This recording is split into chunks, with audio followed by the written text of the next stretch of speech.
할렐루야. 우리가 주님을 진심으로 활용하고 축복합니다. 오늘 괜찮으시다면 모두 함께 잘 일어나서 박수 치면서 함께 찬양으로 일어났으면 좋겠습니다. 함께 찬양하시겠습니다.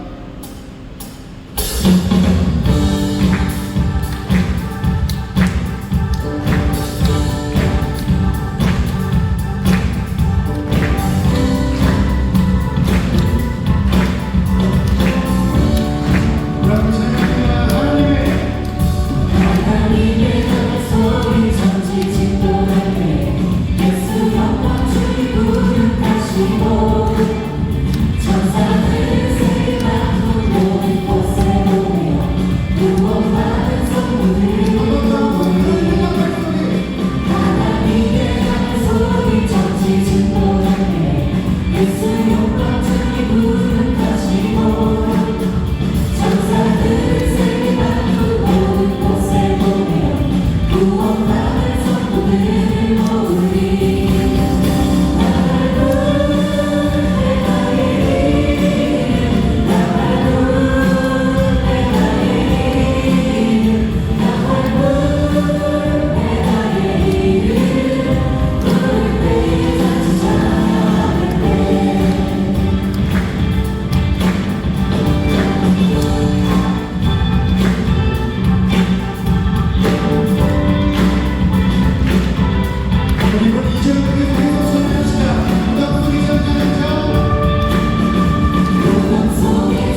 주께서 불러주셨으니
시간에는 모든 개체가 일어나서 사도신경으로 신앙 고백하는 시간을 하겠습니다.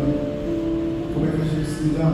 전능하사 천지를 만드신 하나님 아버지를 대하였사오며 그 외아들 우리 주 예수 그리스도를 믿사오니 이는 성령으로 잉태하사 온전하여 마리아에게 하시고 본디오 빌라도에게 고난을 받으사 십자가에 못 박혀 죽으시고 장사하신 사람을 죽은 자 가운데서 다시 살아나시며 하늘에 오르사 전능하신 하나님 편에 앉아 계시다가 저희로서 산자와 죽은 자를 심판하러 오시리라. 성령을 믿사오며 거룩한 은혜와 성도가 서로 동행하는 것과 죄를 사하여 주시는 것과 몸이 다시 사는 것과 영원히 사는 것을 믿사옵나이다. 아멘.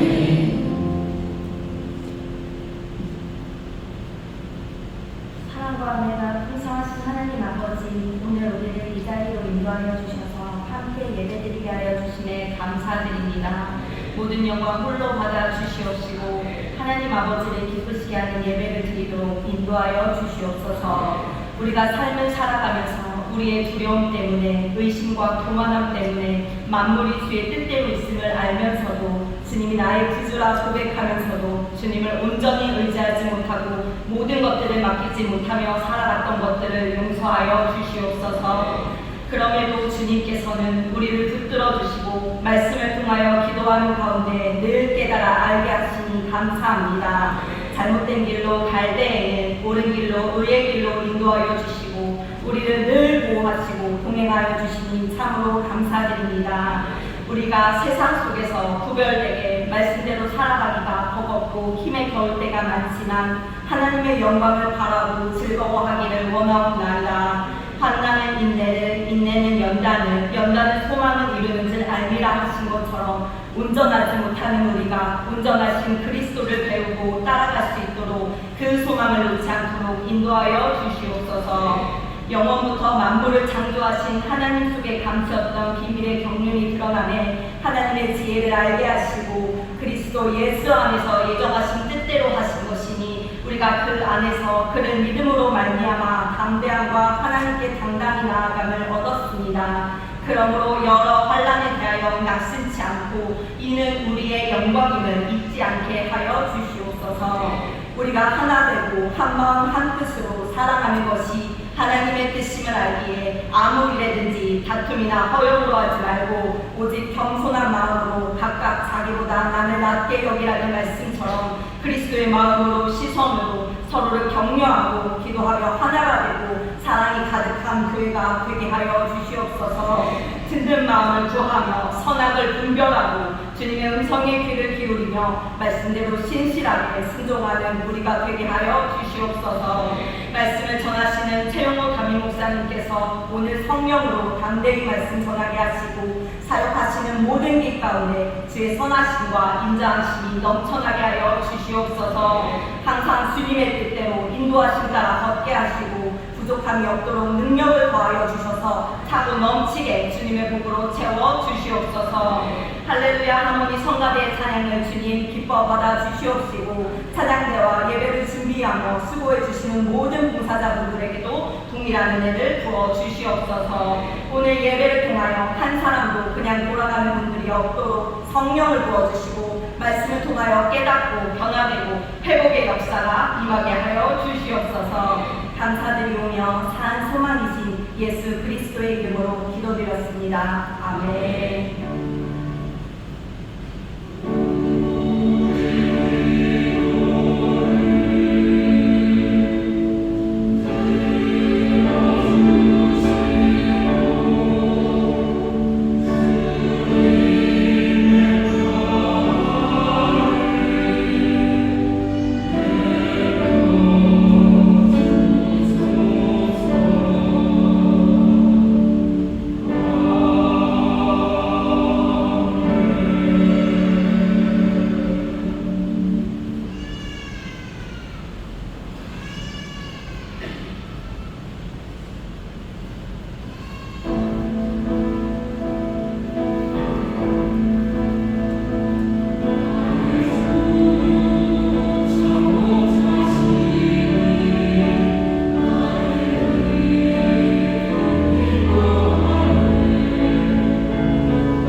저에 계신 분들에게 서로 기쁨으로 전해주셔요. 주님 우리와 함께 하십니다. 주님 우리와 함께 하십니다. 주님 우리와 함께 하십니다.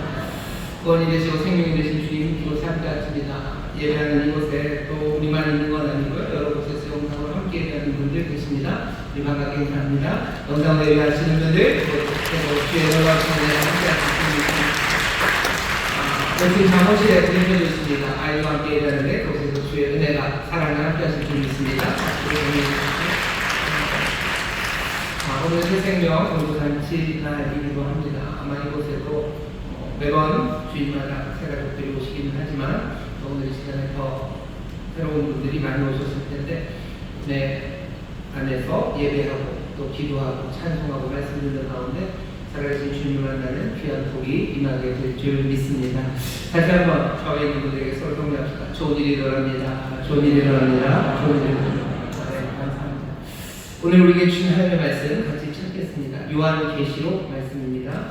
요한계시록 3장 7절부터 13절까지 말씀입니다. 성경책의 끝 신약성경 마지막에 요한계시록 있고요. 3장 7절부터 13절까지 말씀입니다. 다 찾으신 것 같은데 우리 한 목소리로 공독하겠습니다.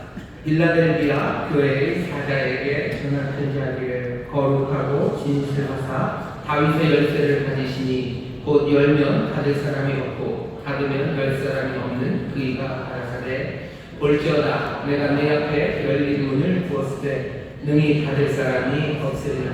내가 네 행위를 아노니 네가 적은 능력을 가지고도 내 말을 지키며 이름을 벌받지 아니하였도다. 보라 사단의 매 곧 자칭 유대인이라 하나 그렇지 않고 거짓말하는 자들 중에서 몇을 네게 주어 저희로 와서 네 발 앞에 전하게 하고 내가 너를 사랑하는 줄을 알게 하리라. 네가 나의 인내의 말씀을 지켰은즉 내가 또한 너를 지켜 시험의 때를 면하게 하리니 이는 장차 온 세상에 임하여 땅에 거하는 자들을 시험할 때라. 내가 속히 말이니 네가 가진 것을 굳게 잡아 아무나 내 멸류관을 빼앗지 못하게 하라. 이기는 자는 내 하나님 성전의 기둥이 되게 하리니 그가 결코 다시 나가지 아니하리라. 내가 하나님의 이름과 하나님의 성 곧 하늘에서 내 하나님께로부터 내려오는 새 예루살렘의 이름과 나의 새 이름을 그 위에 기록하리라. 귀 있는 자는 성령이 교회들에게 하시는 말씀을 들을지어다. 아멘.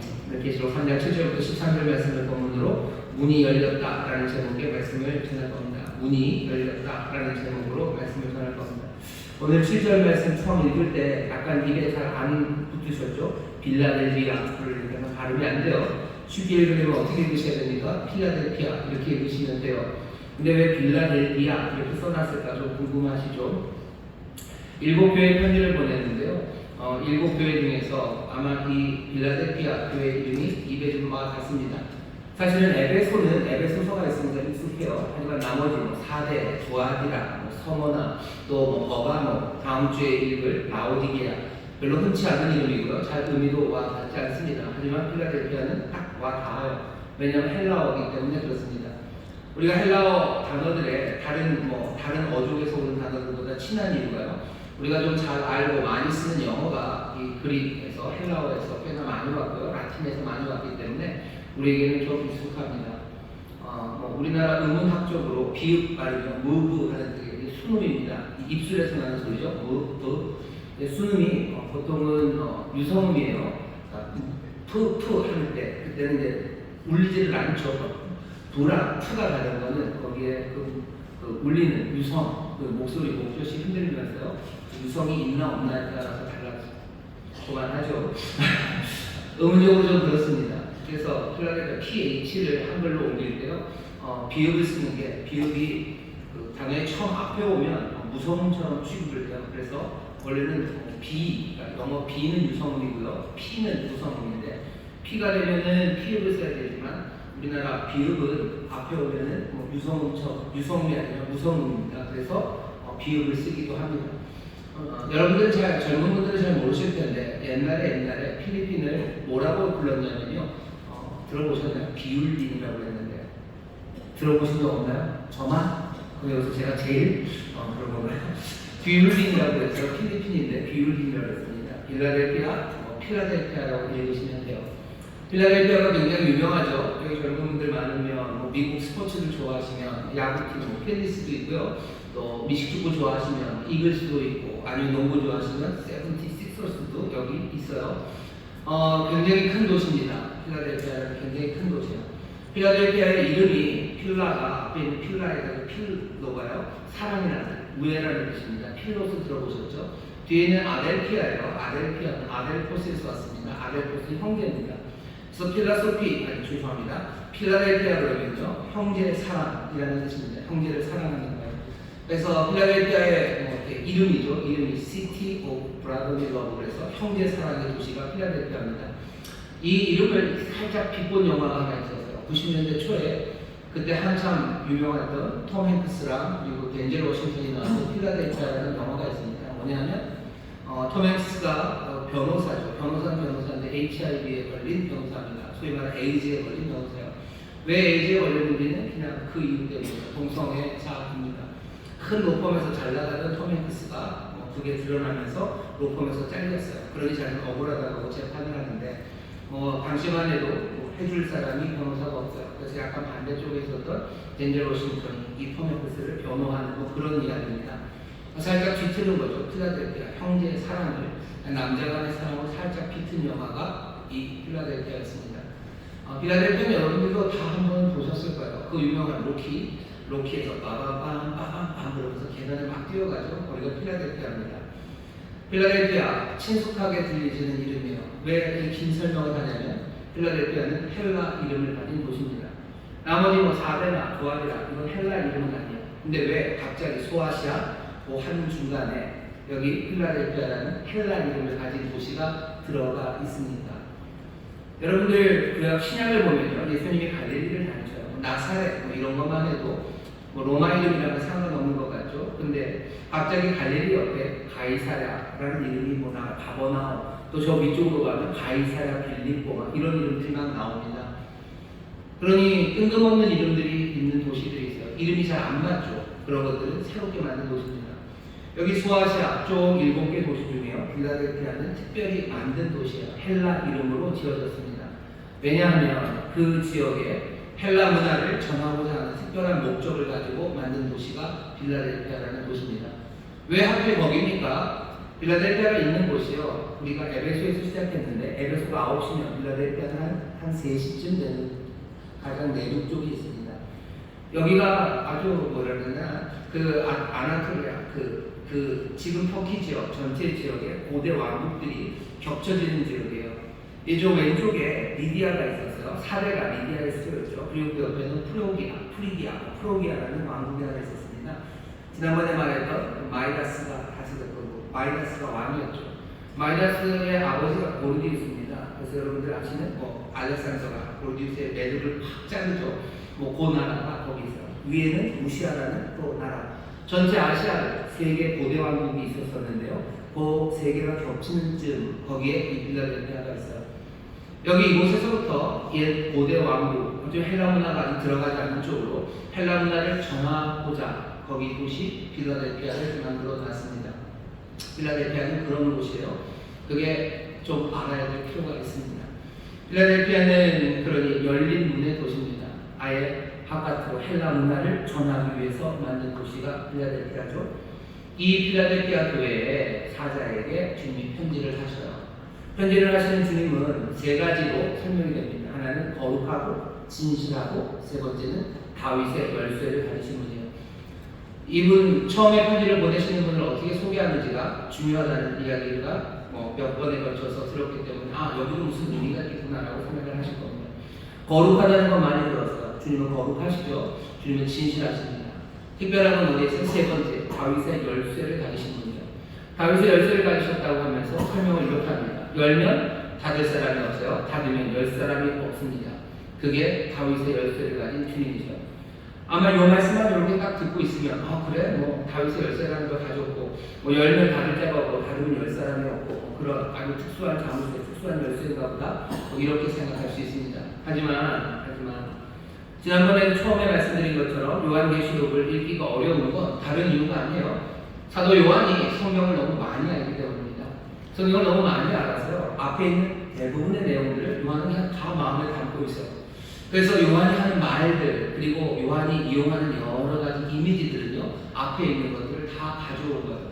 그냥 앞에 있는 이야기가 뭔지 모르면 사실은 알 수가 없습니다. 우리가 뭐 시를 읽을 때도요. 어떤 시는 감성에 호소하는 시들이 많아요. 하지만 좀 어려운 시들은 시를 이해하지 못하는 이유가요. 이 시인이 갖고 있는 이미지들, 레퍼런스들을 우리가 모르기 때문이에요. 사실은 시는 이미지 하나를 딱 띄워오고요. 아니면 문구 하나를 딱 띄워옵니다. 우리는 그게 뭔지 몰라요. 그 시인은 알아요. 예전 어느 시인이, 어제 호모가 얘기했던 그 19절에 단어 하나를 갖고 와요. 근데 우리는 모르죠. 아는 사람은 압니다. 그러니 이 시인을 무슨 말인지 모르겠다고 뭐라고 그럴 건 아니에요. 우리가 모르기 때문이죠. 요한계시록이 어려운 이유는 어쩌면 요한이 성경을 너무 많이 알기 때문이에요. 하지만 반대일 수도 있죠. 어쩌면 요한이 성경을 사랑하고 요한이 성경의 이미지들을 기억하는 것처럼 우리가 그렇게 많은 이미지들을 담아놓고 우리가 그 레퍼런스를 다 갖고 있다면 요한계시록에서 하는 말씀들이 그렇게 허무맹랑하고 무슨 이야기인지 모를 이야기는 아닙니다. 다윗의 열쇠를 가졌대요. 우리는 이게 뭔 소리가? 그냥 뭐 느낌이죠. 다윗은 왕이고 뭐 열쇠는 뭔가 열고 닫는 거고 뭔가 다윗의 무슨 능력, 다윗의 권위를 가진 신분인가 보다 이렇게 생각할 수 있어요. 하지만 요한은 그거보다 더 깊은 의미를 가지고 이 이야기를 하고 있습니다. 다윗의 열쇠라는 게 요한이 만들어낸 얘기가 아닙니다. 다윗의 열쇠라는 건 가져온 이야기예요. 어디서 가져왔냐면 이사야서 22장에서 가져왔습니다. 이사야서 22장을 보면 하나님이 예루살렘을 심판하셔요. 예루살렘을 심판하는 이야기를 하시면서 이름 하나가 나옵니다. 그 사람 이름이 셉나라는 사람이에요. 셉나가 이스라엘 왕궁의 모든 열쇠를 다 가진 사람이에요. 그러니 책임자죠. 권세가 있는 사람입니다. 근데 이 셉나가 그냥 지 멋대로죠. 자기 욕심대로, 자기 멋대로 그 이스라엘, 그 예루살렘의 모든 그 왕궁의 권세, 무효함을 자기 멋대로 써요. 하나님이 그냥 주실 수 없습니다. 자격도 없는 셈나, 네가 그거 가지고 있을 수 없다. 그러면서 셈나를 치시고 그 다음 사람 엘리야김이라는 사람에게 이 열쇠를 맡기십니다. 그 얘기가 이사야서 22장 22절부터 나옵니다. 이사야서 22장 22절을 제가 읽겠습니다. 내가 또 다윗 집의 열쇠를 그의 어깨, 엘리야김입니다. 그의 어깨에 두리니 그가 열면 닫을 자가 없겠고 닫으면 열 자가 없으리라. 요한계시록에서 말하는 그 말씀 그대로죠. 다윗의 열쇠를 그 어깨, 그의 어깨에 두리니 그가 닫으면 열 자가 없고 열면 닫을 자가 없을 거예요. 그러니 다윗의 열쇠라는 건 뭐겠습니까? 하나님의 왕궁에 관한 이야기예요. 하나님의 나라에 관한 이야기예요. 다윗의 열쇠를 주가 가졌다는 것은 하나님의 그 모든 나라, 거기에 권세와 그리고 그것들을 가지고 할 수 있는 모든 힘, 권력, 그것들을 맡아 가진 왕이라는 이야기입니다. 하지만 거기서 끝은 아닙니다. 22절 그 이후에 23절부터 25절까지를 제가 읽을게요. 여러분 잘 들어보세요. 23절은 이렇게 이어집니다. 못이 단단한 곳에 박힌같이 그를 견고케 하리니 그가 그 아비 집의 영광의 보좌가 될 것이요 그 아비 집의 모든 영광이 그 위에 걸리리니 그 후손과 족속되는 각 작은 그릇 곧 종지로부터 항아리까지니라. 만군의 여호와께서 가라사대 그날에는 단단한 곳에 박혔던 못이 사그리니 그 못이 부러져 떨어짐으로 그 위에 걸린 물건이 파쇄되리라 하셨다라. 나 여호와의 말이니라. 다윗의 열쇠라는 얘기를 하죠. 하지만 거기에 이어지는 이미지는요, 단단한 벽에 단단한 곳에 박힌 못입니다. 잘 박힌 못, 그것도 단단한 곳에 못이 잘 박혔어요. 그러면 그 못은 흔들리지 않습니다. 거기에 뭔가를 걸어둘 수 있어요. 아니면 거기에 손만을 매달고요, 그 위에 찬장처럼 뭔가 그릇들을 놓을 수 있습니다. 엘리야kim은 다윗의 열쇠를 가졌어요. 모든 권세를 가졌어요. 간세를 가졌을 뿐만 아니라 이 사람은 단단한 곳에 박힌 못처럼요 흔들리지 않는 사람입니다. 열쇠를 가지고 권세를 가졌을지라도 흔들리는 사람이 있을 수 있어요. 흔들리면 어떻게 됩니까? 그 선반에 있는 모든 그릇들이 다 무너질 거예요.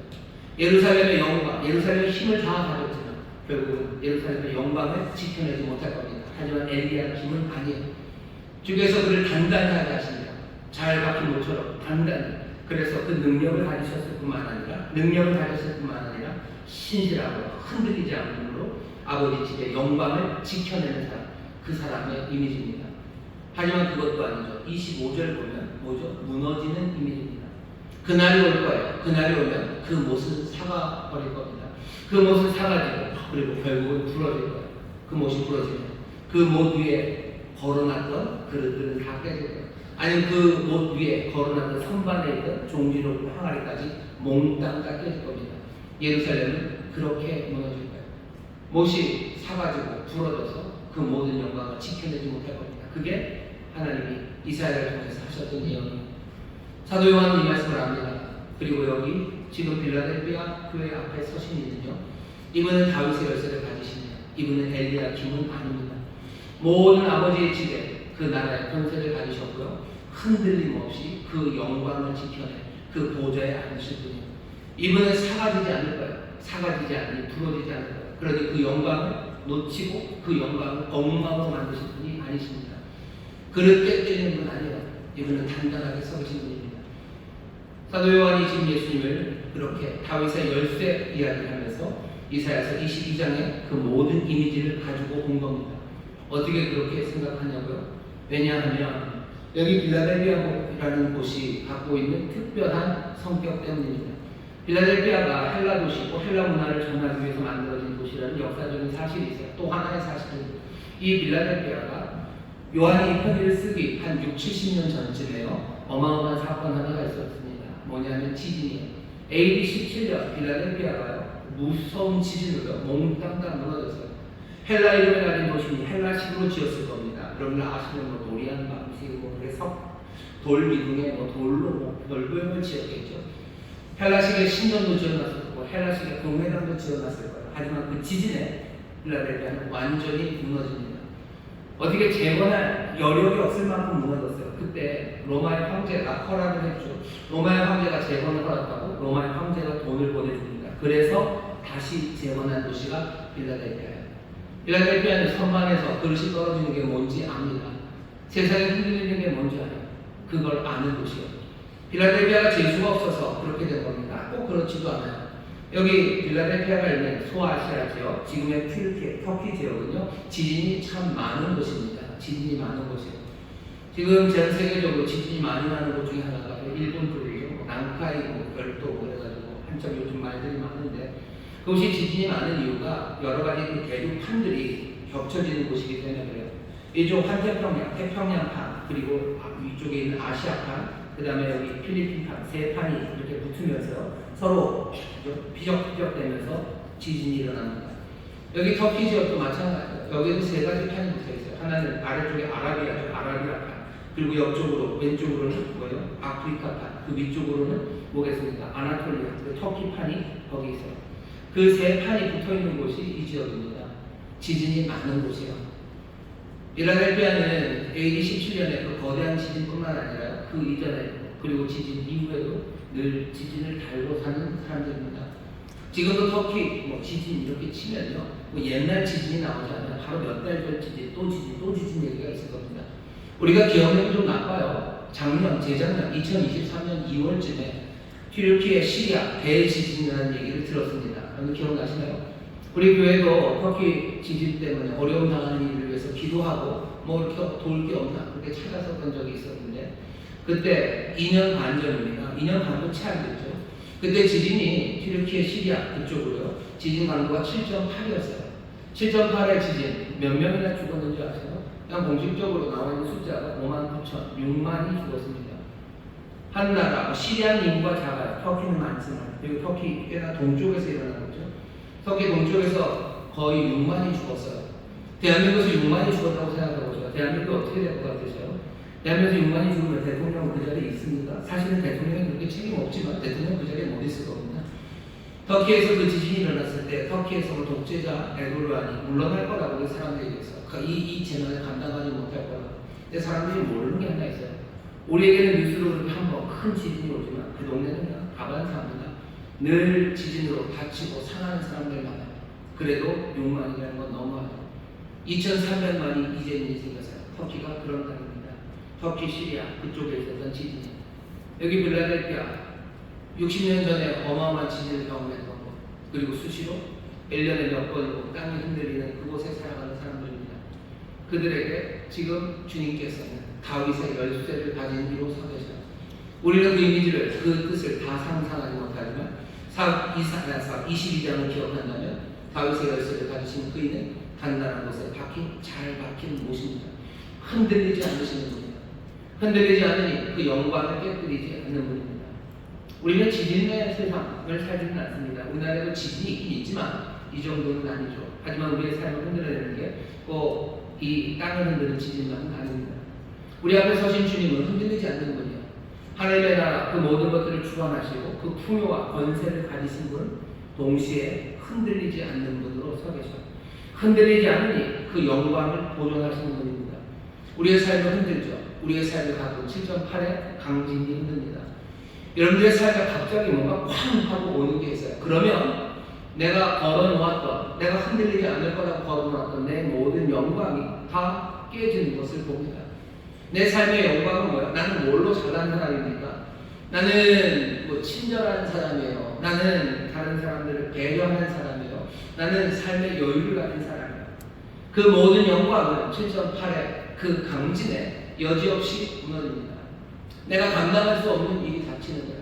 그냥 극심한 고통을 수반한 그런 질병이 나에게 닥치면 내가 이전까지 여유로 살았고 사람들을 대할 때 내가 친절한 웃음으로 대했던 내 삶의 영광은 아무것도 아닌 것처럼 사라져버립니다. 사람들이랑 말하기 싫어요. 정말 싫어요. 정말 싫어요. 내 인생에 대한 긍정적인 태도로 살아갔던 그게 내 영광입니다. 아니, 강도 7.8의 어려움이 내게 닥쳐왔을 때 내가 박아놨던 그 못이 흔들리기 시작합니다. 내 선방 무너지고 거기에 종이석도 하나하나까지 몽땅 다 깨지기 시작합니다. 나는 적극적인 사람이고, 나는 소망적인 사람이고, 나는 긍정적인 사람이고, 나는 삶에 대한 뜨거움으로 살아갔던 사람이고, 내 영광을 말했었지만 7.8의 강진이 나를 한 방에 치면 내 모든 선만했던 그릇들, 내 영광들은 사라집니다.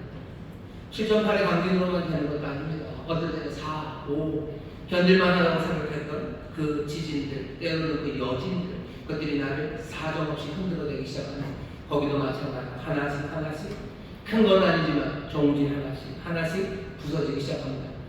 내가 만나는 사람들이 내 삶을 흔들어요. 내 삶을 만나는 그 사람들의 이름은 항상 악당 1, 악당 2, 악당 3이에요. 나에게 선한 사람은 오지 않아요. 선한 사람은 오지 않아요. 좋은 사람은 오지 않고, 좋은 일은 오지 않고, 계속해서 덮친 격으로 하나씩 내 삶을 흔들어대는 지진들이 옵니다. 그러면 어떻게 되는 거예요? 내 삶의 영광이 부서지기 시작합니다. 내 선반 위에 있었던 종지 하나하나 무너지는 거죠. 나는 성실한 사람이라고 생각했어요. 하지만 그 성실함이 무너지죠. 왜? 내 성실함이 하나도 보상받지 못하고 오히려 악한 사람들에 의해 조롱받고, 악한 사람들에 의해 내 성실의 열매가 빼앗겨지고, 내가 그것으로 인해서 점점 흔들리기 시작하면 내 삶의 영광, 그 영광은 사라지기 시작합니다. 나는 내가 정말로 잘 베푸는 사람이라고 생각했어요. 하지만 내가 뭔가를 베풀 때마다 오는 건 아주 처절한 배신이에요. 강도 7, 8처럼 내 것을 몽땅 빼앗아가는 그런 어마어마한 배신은 아닙니다. 하지만 흘리는 눈들, 뒤에서 뭐라고 소문드는 얘기들, 그리고 아무렇지도 않느냐 또 내 것을 요구하는 사람들, 악당 1, 2, 3들, 그리고 또 그 조연들, 그렇게 계속해서 오는 그 지진들 때문에 내 삶이 흔들리기 시작합니다. 오늘 빌라델피아 교회 앞에 주님이 서셔요. 흔들리는 땅에 살고 있는 사람들 앞에 서셔요. 흔들림으로 삶이 무너져 내리는 게 뭔지 아는 사람들 앞에 단단한 곳에 박힌 못처럼 흔들림이 없는 분이 서 계십니다. 영광이 그분에게 걸려있다면, 내 모든 삶에 선한 것이 그분의 선반 위에 있다면, 내 삶이 그 안에 있다면 나의 영광으로 사라지지 않을 그분이시다. 흔들리는 세상을 삽니다. 하지만 여기 흔들리지 않으시는 분이세요. 영광의 보좌에 앉으신 분, 그리고 그 영광을 다 달아놓으실 수 있는 분, 무슨 일이 있어도 흔들리지 않는 그분, 삭지도 않으시고 부러지지도 않으시는 분, 영원한 반석이 되시는 주님께서 우리 앞에 서 계셔 하나님의 나라의 모든 권세와 그 풍요를 다 가지시고 흔들리지 않는 분이 계시니까 여러분의 하나님의 나라의 것을 누릴 뿐만 아니라 또한 빼앗기지 않는 영광스러운 삶을 살아가게 될 줄 믿습니다. 옆에 있는 분들에게 하시죠. 주님은 흔들리지 않습니다. 주님은 흔들리지 않습니다. 내 삶의 영광을 얻어서 주 앞에 주시고 주의 선반 위에 두시고 거기 걸어가요. 그것 말고 다른 곳에 걸어놓으면 사가서 풀어주고, 그리고 강진에 계속되는 충격에 무너져 내릴 수밖에 없습니다.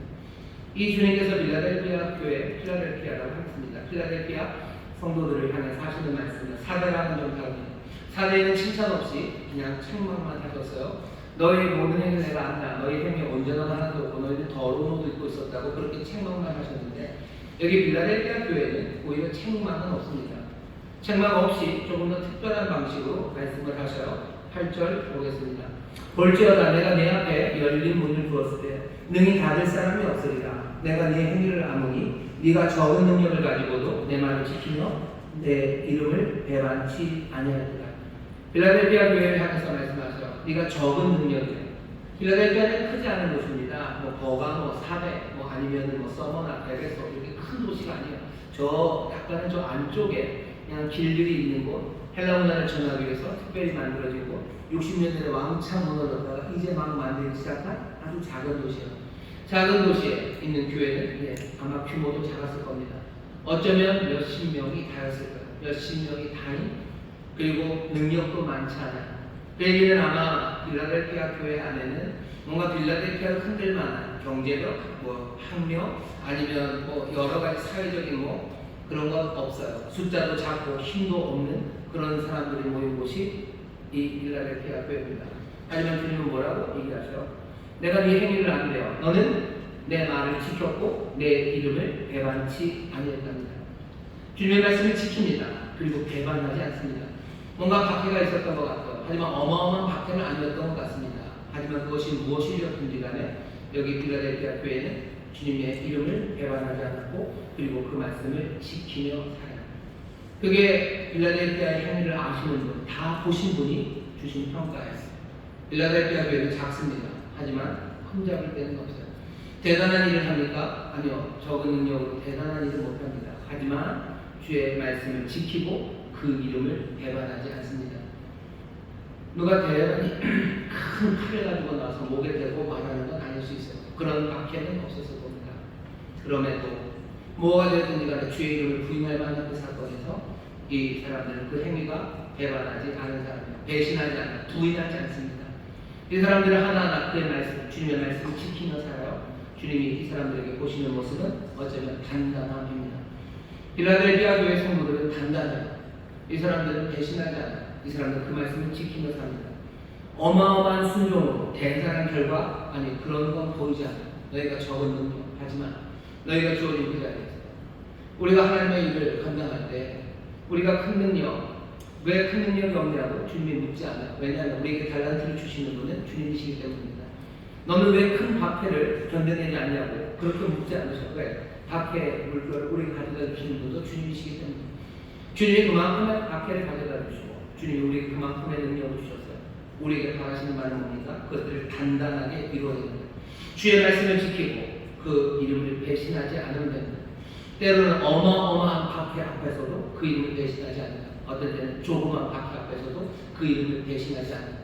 강도 7.8에도 흔들리지 않는다. 강도 4에도 흔들리지 않습니다.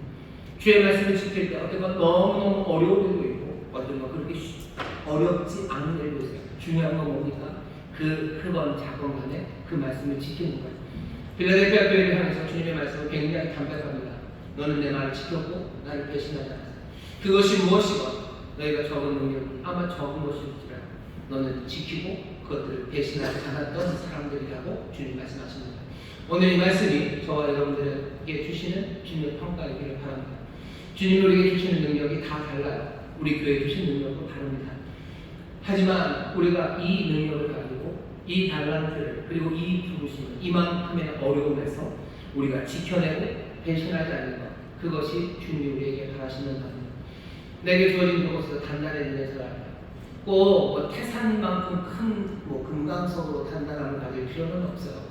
내가 작은 어쩌면 주먹만 아니면 정말로 콩알 만한 그런 능력, 그런 내 삶과 소명과 내 박해가 그럴지라도 내가 거기서 단단하게 지켜진다면 그것으로 주님이 얼마든지 칭찬하시고 기뻐하십니다.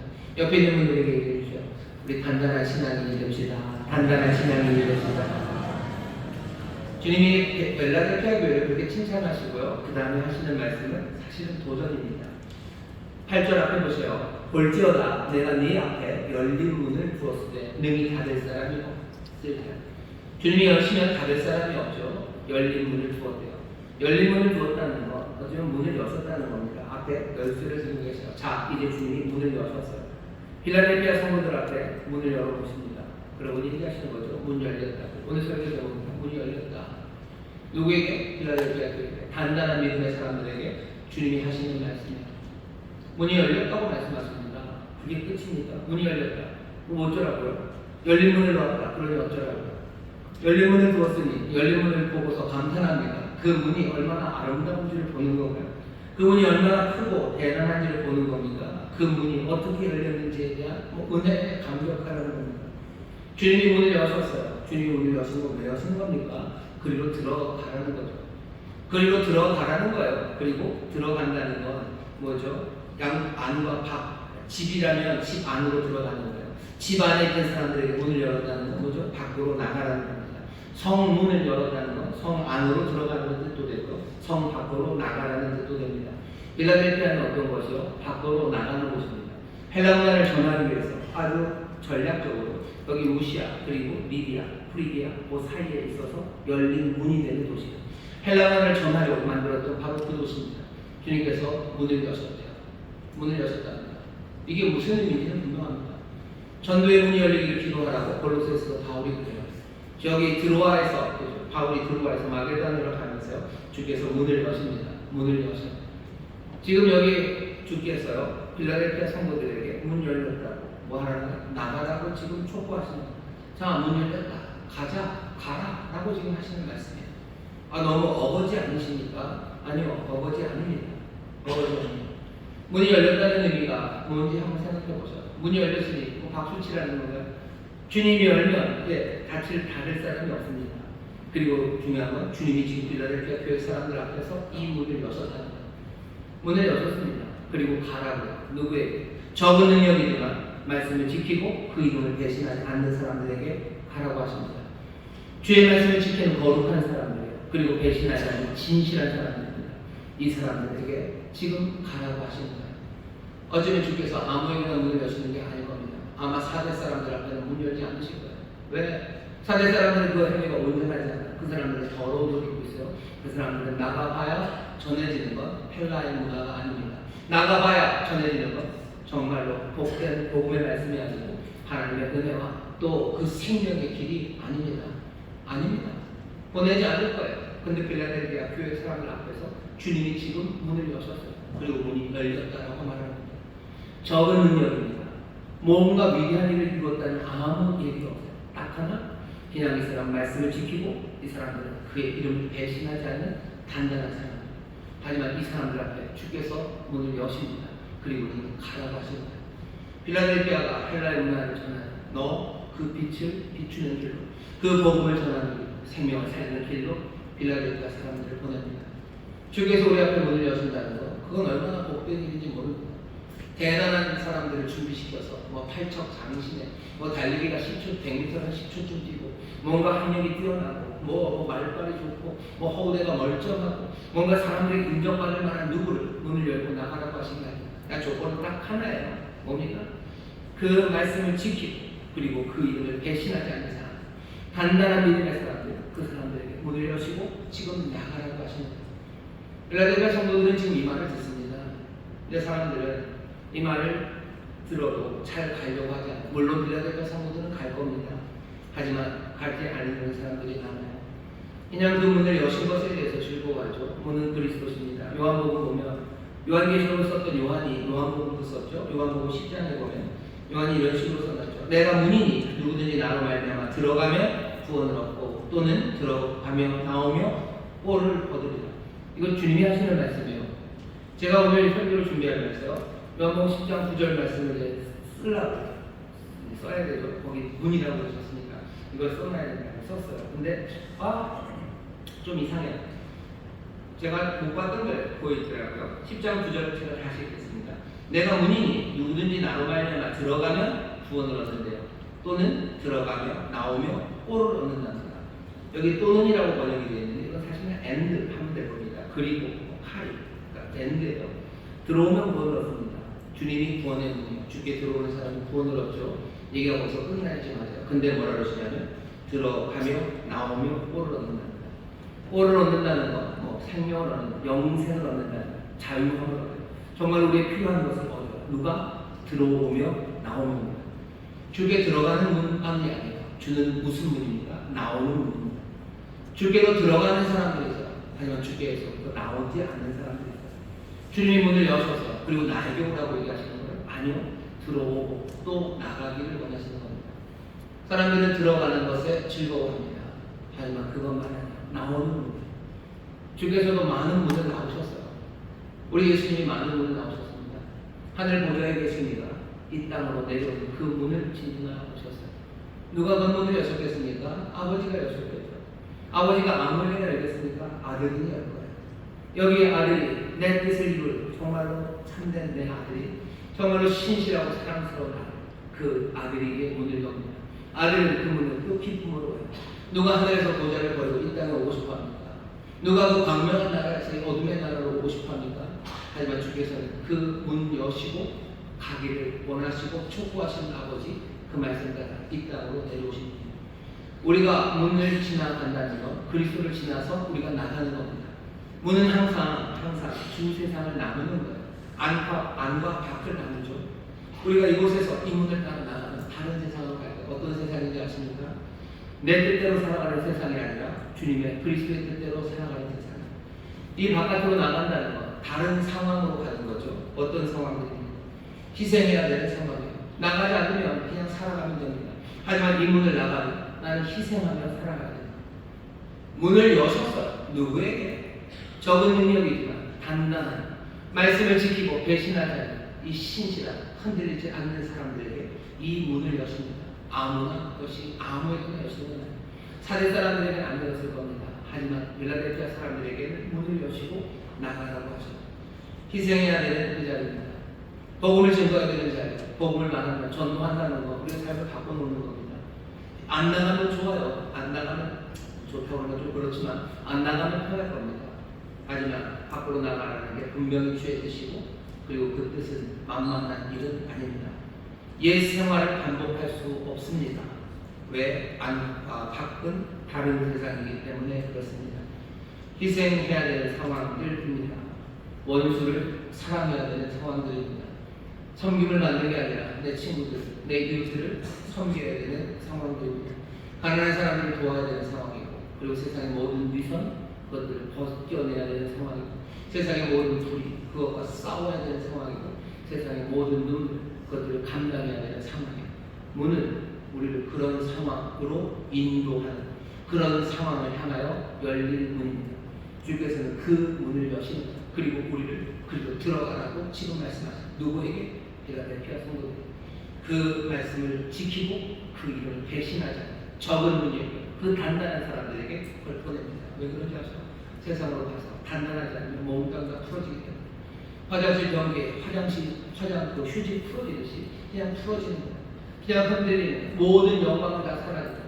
흔들리는 가운데 그 못이 사가서 부러지는 것처럼 사가지고 부러지며 모든 영광을 잃어버리죠. 가졌던 종지마저 깨뜨리며 가졌던 컵마저 깨뜨리며 살아가는 겁니다. 얼마나 많은 사람들이 세상으로 나가면서 그렇게 그냥 아슬아슬한 믿음으로 갔다가 부서지는 사람들이 얼마나 많습니까? 희생해야 되는 그 일을 감당하지 못해요.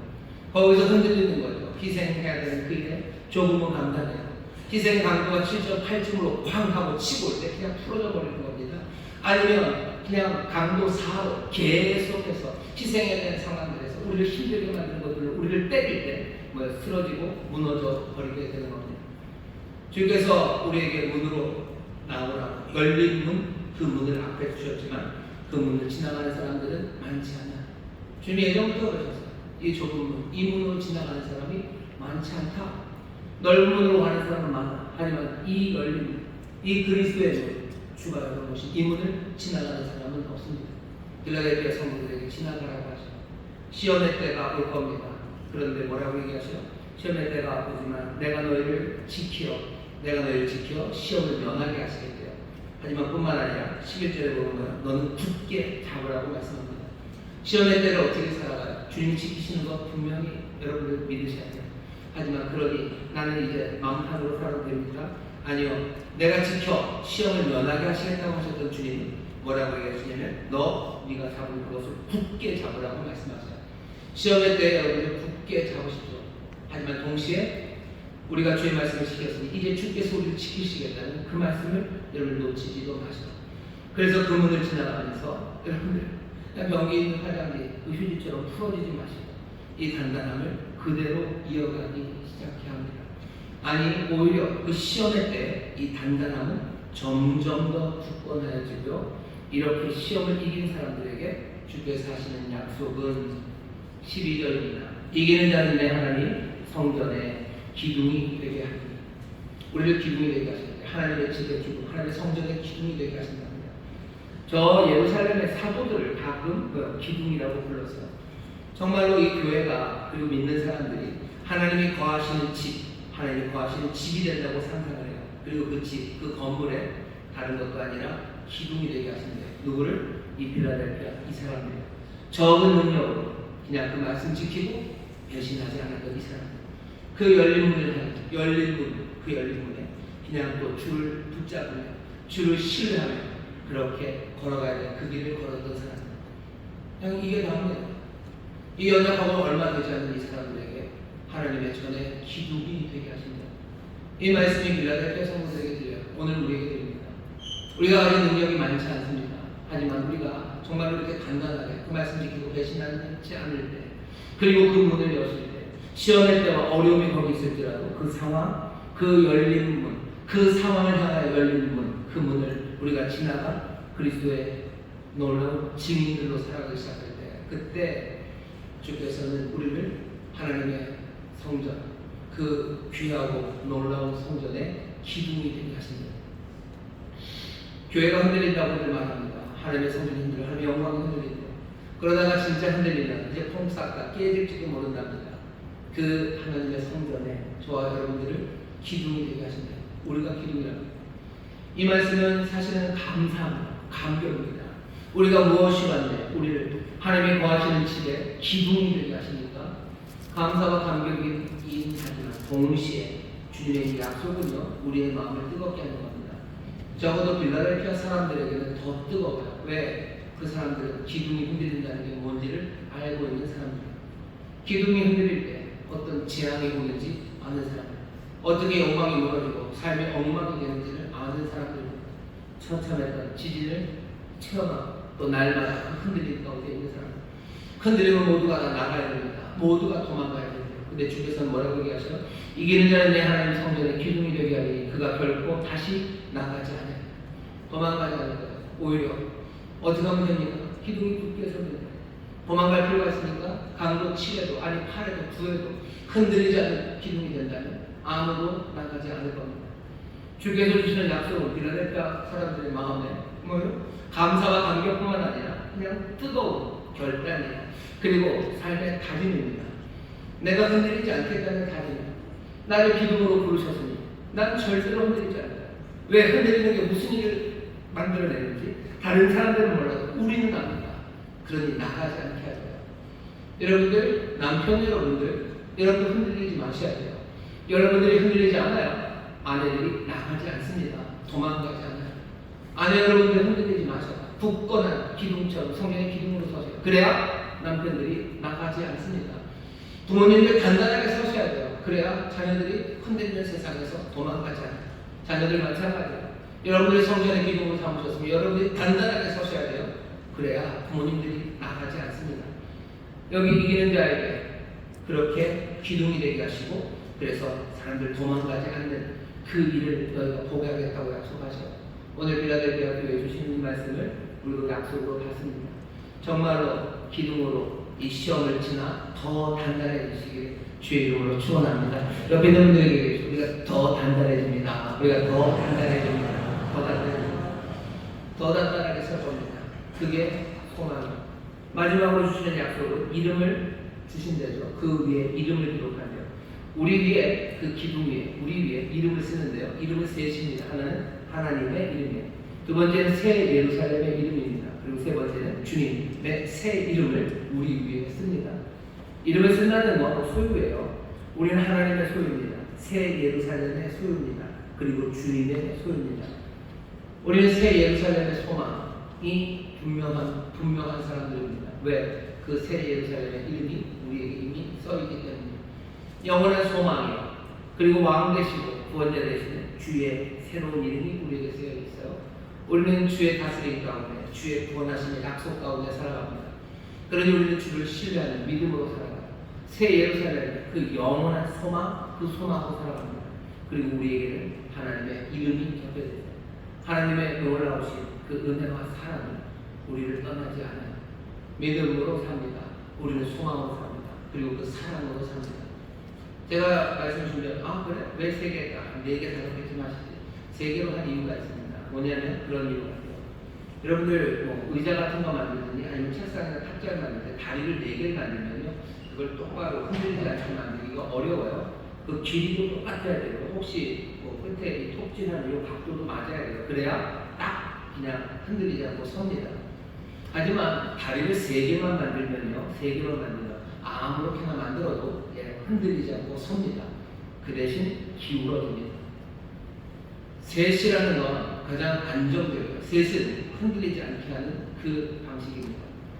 우리의 믿음이, 우리의 소망이, 그리고 우리의 사랑이 어느 것 하나는 이질러지고 그리고 완벽한 밸런스를 이루지 못할지 몰라요. 하지만 우리에게 정말로 주를 향한 믿음과 그리고 영원한 날에 대한 소망, 그 하나님에 대한 사랑을 갖고 있다면 우리가 비록 삐뚤어졌을지 몰라도 우리는 흔들리지는 않습니다. 흔들리지 않아요. 흔들리지 않아요. 흔들리지 않는 사람들, 그 사람들이 되게 하시죠. 우리에게 이 믿음과 이 소망과 이 사랑을 주신 거예요. 내 삶이 흔들릴 때 여러분 그 3가지 기억하세요. 하나님의 사랑 생각하죠. 내 삶을 다스리시는 주를 향한 나의 믿음을 생각하죠. 그리고 영원한 날 그 소망을 생각하죠. 그러면 내 삶이 조금 이질러지고 그리고 불안전하고 그리고 못나 보여도요, 내 삶이 흔들리지는 않습니다. 완벽한 밸런스, 완벽한 비율을 가지고 그것은 아니어도 흔들리지 않아요. 필라델피아에서 제일 중요한 건 뭡니까? 흔들리지 않는다. 흔들리지 않는다. 흔들려서, 그렇죠? 흔들려서 내 삶도 망치고 내 이웃의 삶도 망치고 내 모든 영광이 깨어지는 것, 그것이 뭔지 아는 사람들. 하지만 그 세상에서도 단단하게 믿음을 지킨 사람들에게 주께서 이제 문을 여시는 거예요. 우리 앞에 문을 여십니다. 닫을 사람이 없습니다. 하지만 또 동시에 주께서 닫으시면 열 사람도 없습니다. 오늘 결국에 문이 열렸습니다. 문이 닫혔습니까? 그러면 끝입니다. 거기까지가 끝입니다. 더 열 수 있으면 못 엽니다. 설마 그렇게 될까요? 그렇게 됩니다. 우리 인생에 문이 닫히는 날이 옵니다. 우리가 주의 이름을 증거하고 빛을 발하고 그거 못하는 날 옵니다. 그 문이 닫히는 날이 와요. 누가 엽니까? 아무도 못 엽니다. 아무도 못 엽니다. 역사도 마찬가지입니다. 이 역사는 늘 문이 열렸으니까 아주 주가 여셨으니 연 거예요. 그건 누구도 닫지 못합니다. 하지만 주께서 닫으시는 그날이 올 겁니다. 그때 누구도 열지 못합니다. 문이 열려있을 때, 그때 힘들고 어려워도 시험의 때가 앞에 있을지라도 그 길을 걸어가는 사람들, 그 사람들이 복 있는 사람들입니다. 그 시험의 때가 힘들 거예요. 주님도 그렇게 걸어가셨어요. 주님이 하늘에 문을 여시고 이 땅에 들어오셔서 이 땅 갈릴리에서 사역하시다가 예루살렘으로 가십니다. 예루살렘으로 간다는 것은 그러니까 페이스가 달라지는 거예요. 갈릴리에서의 사역과 예루살렘의 사역은 전혀 다릅니다. 예루살렘은 뭐 하셔야 돼요? 십자가 지셔야 되는 사역이에요. 그 일로 열린 문을 통해 들어가십니다. 전혀 다른 일을 하러 가셔요. 그 일은